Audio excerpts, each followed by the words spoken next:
¿Qué pasa, compañeros, tíos? Bueno, pues aquí estoy en mi pickup. La verdad es que estoy encantado con el trasto este. La Toyota Hilux. Así que nada, vamos a hacer un vídeo aquí para los colegas sobre por qué he elegido este trasto. Para aquellos que, además de las motos, os gusten los todoterreno, especialmente las pickups, que yo llevaba viendo muchos años por ahí fuera y que en España no eran un vehículo muy habitual, pero que se han puesto de moda. De hecho, ahora mismo Toyota Hilux hay un montón, lo cual tiene ventajas e inconvenientes. Ventajas, que hay muchas piezas y que los mecánicos la conocen. Es un motor, digamos, relativamente sencillo. Desventajas, que han subido de precio. Pero bueno, yo siempre compro los vehículos de segunda mano, o sea, usados, coches y motos. Yo creo que la única moto que me he comprado nueva,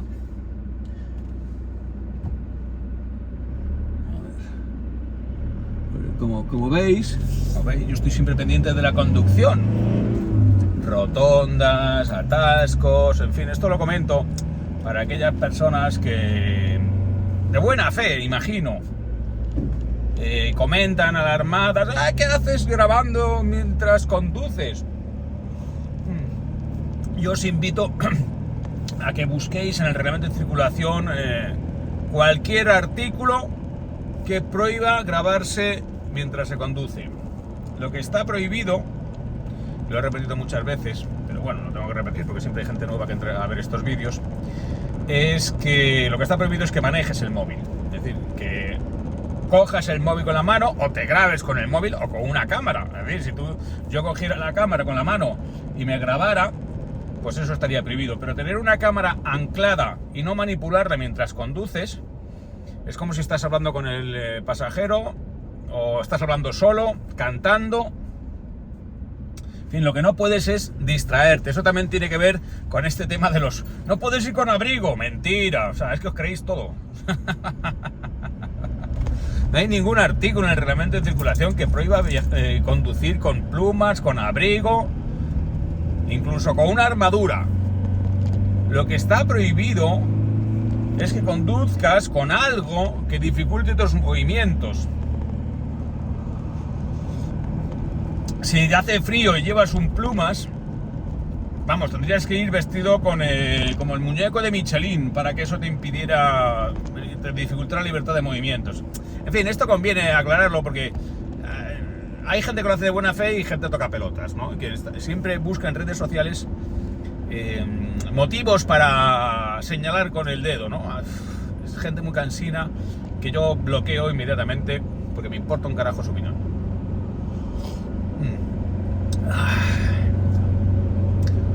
Así que nada, bueno, vamos bueno, lo primero, como noticias importantes, yo creo que es relevante que el sábado 15, ya dentro, o sea, es 15 de junio, no sé cuándo veréis este vídeo, pero bueno, estamos ahora a 12 o 13 de junio.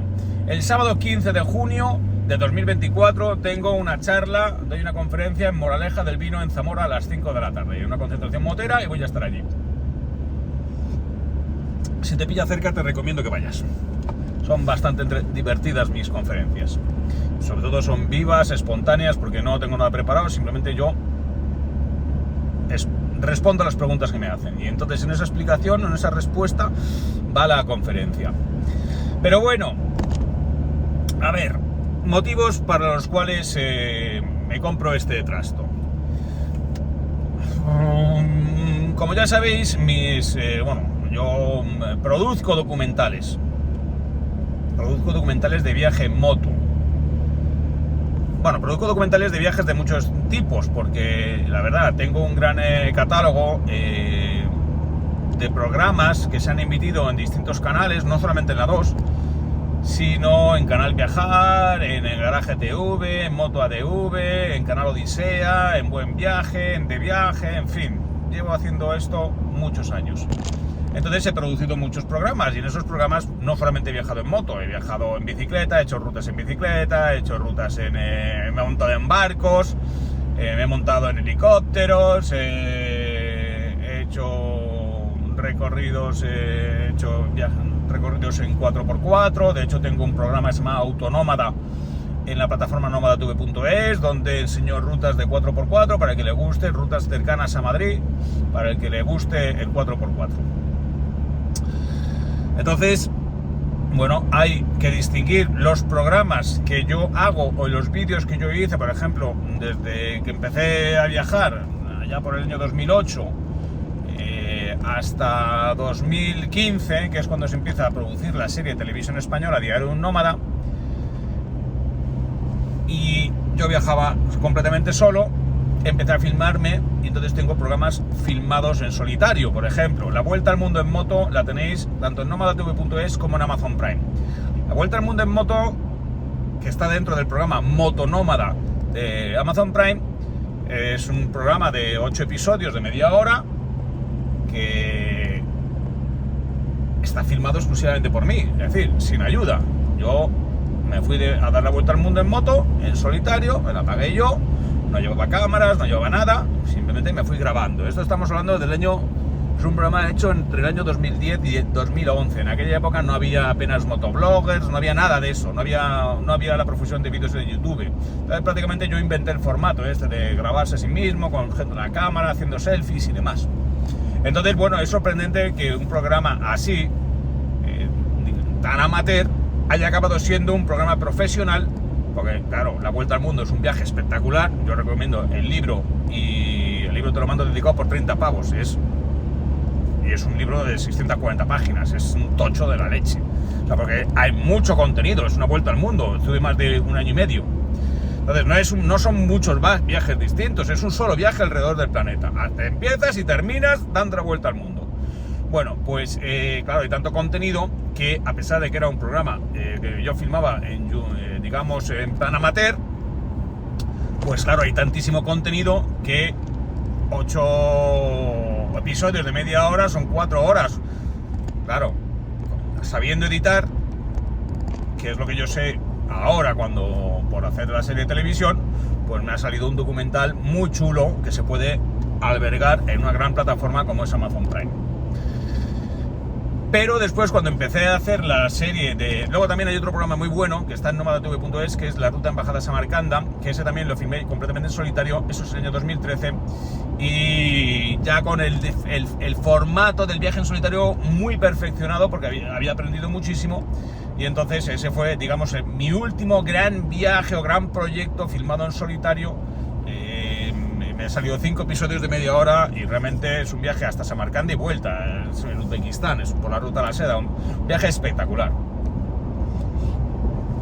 Bien, cuando empiezo a hacer la serie de televisión, entonces ya Televisión Española exige que se filme por un cámara, y entonces necesito utilizar un vehículo que lleve al cámara y permite llevar el material de filmación. Si alguien tiene interés por los making of que demuestran que esto es, claro, porque meterse a cruzar, porque como hicimos Sudamérica, 3 meses, la moto y una Toyota Pickup, por eso conozco la Hilux, porque hicimos ese viaje por Sudamérica, cruzando selvas, cruzando el Salar de Uyuni y tal, pues hombre, es una aventura del copón. O sea, cualquiera que piense que no es una aventura, el 4x4, cruzando África, o cruzando América, o cruzando Asia Central, pues es que, porque Asia Central nos le decimos con una furgoneta Ford Transit, Asia Central y Mongolia, con una Transit que tenía 200.000 kilómetros. Bueno, los making of están todos en nómadatv.es. Yo os recomiendo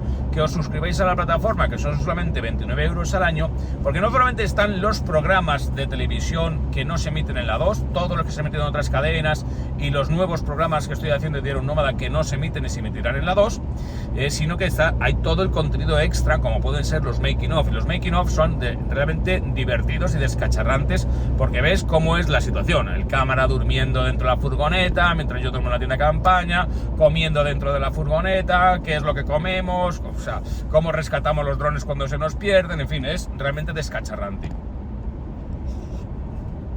porque es un documental de guerrilla que es más interesante muchas veces lo que se filma, o sea, cómo se filma, que lo filmado. Pero claro, el programa es el programa, pero después por eso yo hago los making of, para que se vea exactamente cuál es la estructura que se lleva, que es súper básica. Como todo, siempre hay gente muy alucinada que se cree que lo sabe todo. Y hablan de que llevo un equipo de la leche, de muchas personas, todo es falso. Yo viajo con un cámara. Y en ocasiones dos, pero con 2 personas, o sea, el cámara y yo, nos hemos hecho programas enteros, cojonudos. Por ejemplo, de Expedición Trajano, solamente Antonio Piris, que fue el cámara que se vino conmigo a hacer Sudamérica, que años después repitió para hacer Expedición Trajano, que es mi mejor programa y que solamente está en nomadatube.es. En fin, el caso es que siempre necesito un vehículo de producción. Entonces he tenido distintos vehículos de producción. He tenido varias furgonetas, que pues una de las furgonetas cuando utilizo furgonetas, por ejemplo, cuando voy a ir a sitios donde el vehículo va a quedar muy maltratado y lo voy a dejar por allí, entonces ¿qué hago? Compro una furgoneta de segunda mano. Entonces, por ejemplo, cuando fuimos a hacer el viaje hasta Mongolia, yo compré una Ford Transit con 200.000 kilómetros, me costó 5.000 euros, y entonces íbamos la furgoneta y la moto, y hicimos la primera etapa hasta Moscú. Eso fue una temporada que se llamó Operación Plaza Roja. Curioso, Operación Plaza Roja no la repone nunca la 2, porque es una serie que se hizo en el año 2017 para conmemorar el centenario de la Revolución Socialista Soviética de 1917. Entonces, es un recorrido por los países de la antigua Unión Soviética, explicando bueno, pues cómo fue aquella situación, aquel régimen, ¿no? Entonces, pues se pasa por Moldavia, que fue parte de la Unión Soviética, se pasa por Ucrania, que fue parte de la Unión Soviética, se pasa por Transnistria, que es una región autónoma o independizada de facto de Moldavia, controlada por los rusos, se pasa por Rusia, se llega hasta Moscú, claro, y eso es un programa, digamos, llego hasta Stalingrado, ¿no? Y ahí enseño el monumento que tiene un héroe de la Unión Soviética español. Tiene un monumento para él solo, en Stalingrado, reconociendo su valor en la batalla, de un español. Bueno, eso está en la temporada Operación Plaza Roja. Además, que cuando os enteréis quién era el español, lo fliparíais, ¿no? Porque le pusieron incluso su nombre a un asteroide los soviéticos. Bien. ¿Qué ocurre? Esa serie, yo creo que es por razones políticas, como es tan gráfica respecto a cómo fue el régimen soviético, pues no se repone en la 2. Se reponen todas las demás, menos esa. Así que yo recomiendo que, yo no sé ni siquiera si está en Play, o si está en Play no está completa. Recomiendo que la veáis en nomadatube.es, que ahí están también todos los episodios de Diario Nómada, porque la televisión española ha retirado algunos episodios de Play, de Diario Nómada. Bueno, después de hacer ese viaje con la moto y la furgoneta hasta Stalingrado, el actual Volgogrado, hicimos la siguiente etapa, que fue la ruta de la seda. Entonces fue Kazajstán, Uzbekistán, hasta llegar a Kirguistán. Y en Kirguistán dejé la moto y la furgoneta aparcada un año. Al año siguiente regresé para hacer, eso fue en el 2017, en el año 2018 regresé para hacer la carretera del Pamir. Entonces, furgoneta y moto hicimos la carretera del Pamir. Tú no veas si fue difícil para la moto hacer la Pamir, no te puedes imaginar lo que fue para una Ford Transit con 200.000 kilómetros y más años que, en fin, que la Tana, pasar por allí. La furgoneta se estropeaba, se paraba, no subía las cuestas, en fin. Pero bueno, hicimos el viaje.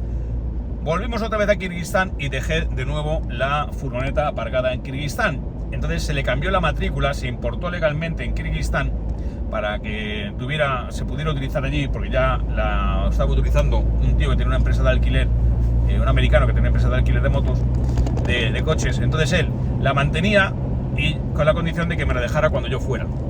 Y entonces lo siguiente que hicimos fue volver a Kirguistán para hacer Kirguistán, Kazajistán, Siberia, en Bielorrusia y Mongolia. Y esa es la última temporada que hizo esa furgoneta en 2019.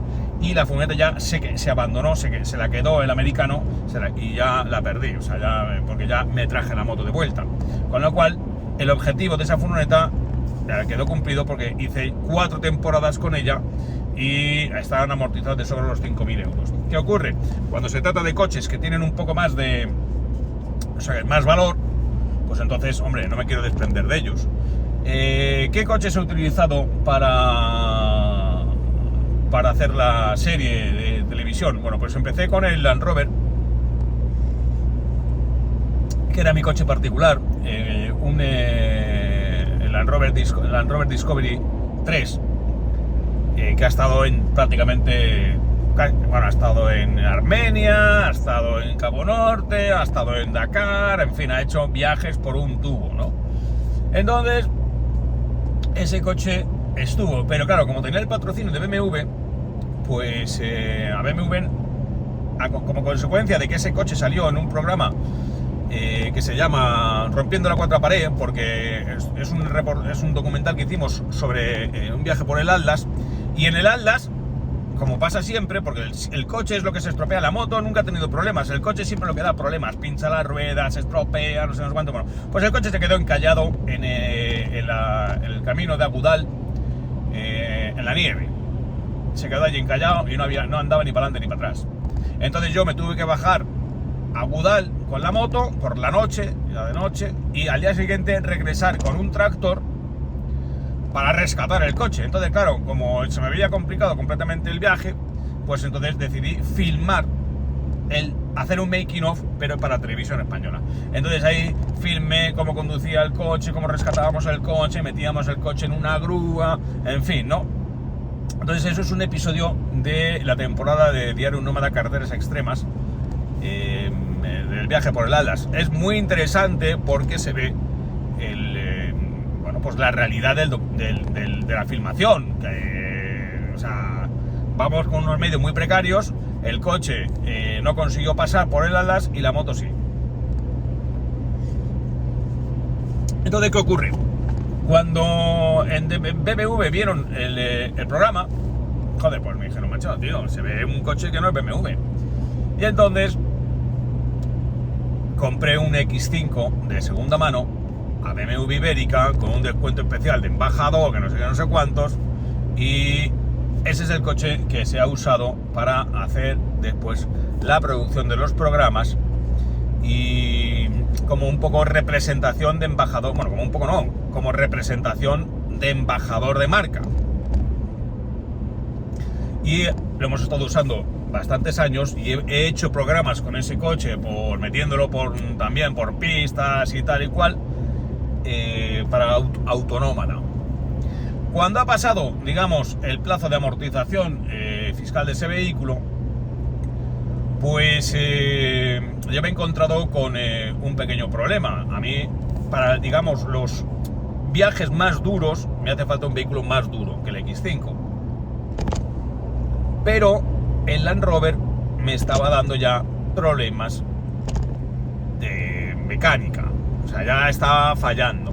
En el sentido, pues bueno, ahora por ejemplo echamos humo negro, no estaba quemando bien el diésel, se le encendían las luces, de la válvula EGR, del freno de mano no funcionaban los sensores de aparcamiento. El coche iba bien, pero sin embargo ya tenía un montón de peplas que iban a impedir que pasara la ITV holgadamente, y repararlas, y más aquí en España, me iba a costar casi más de lo que costaba el coche. Entonces decidí llevarme el coche hasta Georgia y dejarlo allí con la gorda para seguir haciendo el programa que estoy actualmente produciendo, que se está haciendo por etapas, que es el de la ruta de Alejandro Magno.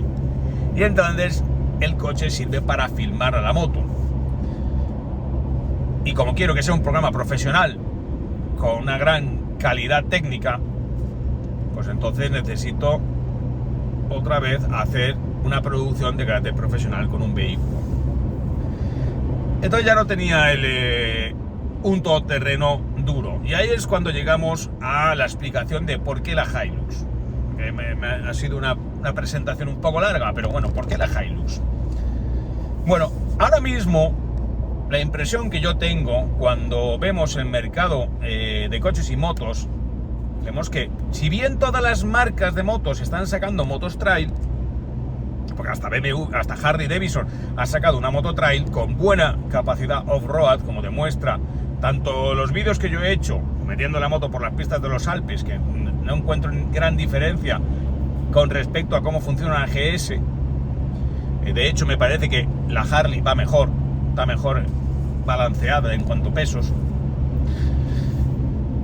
Y sobre todo lo que hace Joan Pedrero con la moto. O sea, demuestra que esa moto es muy buena pero bueno, deja de ser un pedazo de bicho, una maxi trail de más de 200 kilos. Las marcas están sacando trails más pequeñas, es decir, hay una proliferación de motos en el sector trail, que es el que está copando ahora mismo el mercado, tanto maxi trail como trail medias. Incluso ya trails ligeras de 400, es decir, tenemos 400, tenemos 700, tenemos 900, tenemos 1000, 1200. En el cambio, en los coches cada vez es más difícil encontrar un todoterreno puro. O sea, incluso el Land Cruiser, que era el último gran todoterreno puro,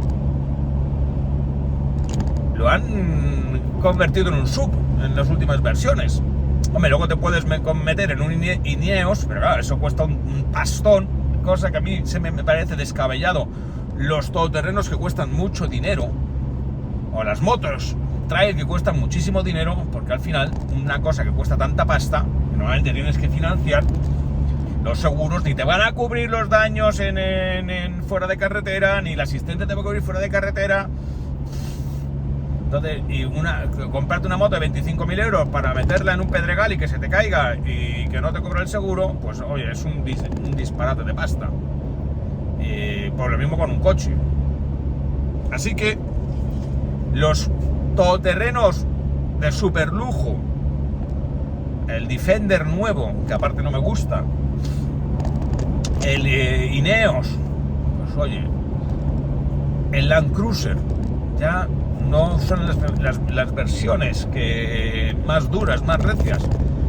En cambio, en el segmento de las pickups encuentras vehículos de trabajo con muy buena aptitud todoterreno, porque en realidad, ¿qué diferencia la Hilux de un Land Cruiser? Es el mismo motor de las versiones duras. Es simplemente un Land Cruiser un poquito más básico, con caja. Y claro, el precio es muchísimo más bajo. Entonces, me decidí por una pickup. Primero porque a mí me gustan las pickups. He trabajado mucho con ellas, por ejemplo. Cuando hicimos Sudamérica, pues viajaba, o sea, el cámara viajaba en una pickup, en una Toyota Hilux. Y a mí me encantó el coche, me parecía que era... no dio ningún problema.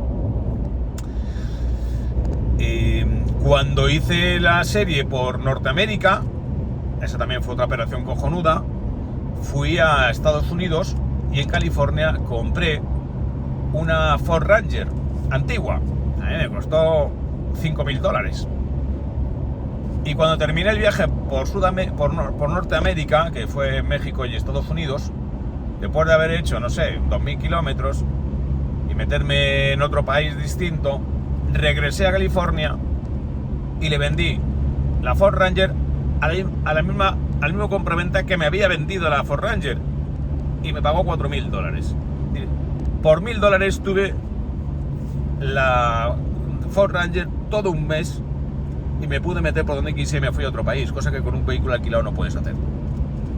Así que conocí a la Ford Ranger, aquella era todavía más básica porque era más antigua, era un coche de granjero, pero las pick-up me parecieron muy duras. Y entonces ahora he mirado en el mercado actual de pickups que hay. Entonces, pues bueno, más barata que la Hilux, pues aparece, por ejemplo, la Ford Ranger nueva, que hombre, es bonita. Luego está la Nissan Navara, hay varias, ¿no? La Mitsubishi LS, pero desde que me metí en el mundo de los 4x4 y los viajes, yo cuando viajo por África, el coche que veo es el Land Cruiser. Y cuando viajo por ese central, el coche que veo que lleva la gente de pasta allí es el Toyota Prado, que es el Land Cruiser. Entonces, yo tengo la cabeza de que el Toyota es el coche resistente por antonomasia y que es fiable, y entonces he preferido pagar un poco más por la Hilux que la Ford Ranger. Posiblemente la Ford Ranger también sea fiable, pero yo creo que como Toyota no hay nada. Espero que no me dé problemas. También se la he comprado a un compraventa que da 3 años de garantía. Con lo cual, dices, hombre, bueno, también me daba 3 años de garantía, vendía la misma, la Ranger. Pero yo no sé, creo que la Hilux es la camioneta, que es como se llama en México, la camioneta más consolidada. Ahora mismo hay un montón de piezas disponibles, hay un montón de mecánicos que la conocen, y bueno, pues yo la verdad es que estoy contentísimo con la camioneta, porque una cosa que se produce en mi personalidad, es que yo, por ejemplo, cuando tenía el BMW y el Land Rover, en el BMW, aunque es el coche de empresa y tal, y estaba justificada la titularidad de un BMW para la empresa, como consecuencia de ser embajador de marca o haber sido embajador de marca y tal, siempre me veía como un poco extraño dentro. En cambio, en el Land Rover sacaba... Pues ahora con esto, todavía más. O sea, yo es que me encuentro aquí en una proyección de mi personalidad. Es decir, porque esta es la versión básica, la versión de trabajo. O sea, las llantas son negras, tal, no tiene nada. A mí me encanta. O sea, es precisamente eso, porque es igual que con las motos, ¿no?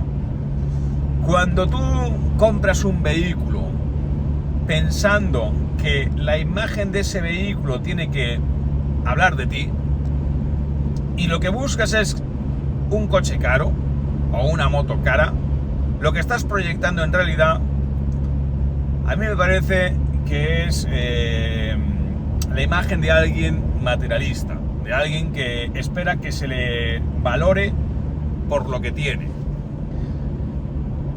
Sin embargo, con los vehículos todoterreno básicos, la imagen que se proyecta, o creo yo que se proyecta, es la de alguien que le gusta hacer cosas. O sea, quien tiene un vehículo todoterreno puro, especialmente si aparece baqueteado, manchado, sucio, lleno de polvo, de barro, como casi todas mis motos, es porque es alguien que le gusta hacer cosas con ese vehículo. Entonces, yo cuando llevo este trasto, veo que es una especie de proyección de mi personalidad, porque es un vehículo de alguien que le importa ser y no tener. Por supuesto que los coches caros, claro, son buenos, son confortables, son tal, pero a mí incluso me da cierto pudor que me vean con él. O sea, con coches caros, ¿no? O motos muy caras, me da cierto pudor. En cambio, con el Land Rover que tenía 20 años, o con este trasto, que efectivamente es el trasto que mi mujer me dice, este es el coche de un jardinero. Pues sí, es un coche de trabajo. Pero para mí es la proyección de alguien que valora más el ser que el tener. Y yo, oye, como siempre os doy estos consejos que podéis seguir o no seguir, hacer lo que os salga de las narices, yo os aconsejo, os recomiendo que os preocupéis más del ser que del tener. Hombre, siempre que tengas lo básico. Pero si tienes lo básico, de lo que te tienes que preocupar es del ser, de quién eres tú, de qué es lo que haces, de qué es lo que te gusta hacer. Y para mí, una Toyota Hilux Pickup blanca, versión básica de trabajo es el trasto de alguien a quien le importa más ser que parecer. Rock and roll, muchachos. Suscribíos a nomadatv.es para ver los canales, para ver los programas nuevos, todos los making of, las opiniones polémicas y formar parte de la comunidad, que os lo vais a pasar de coña.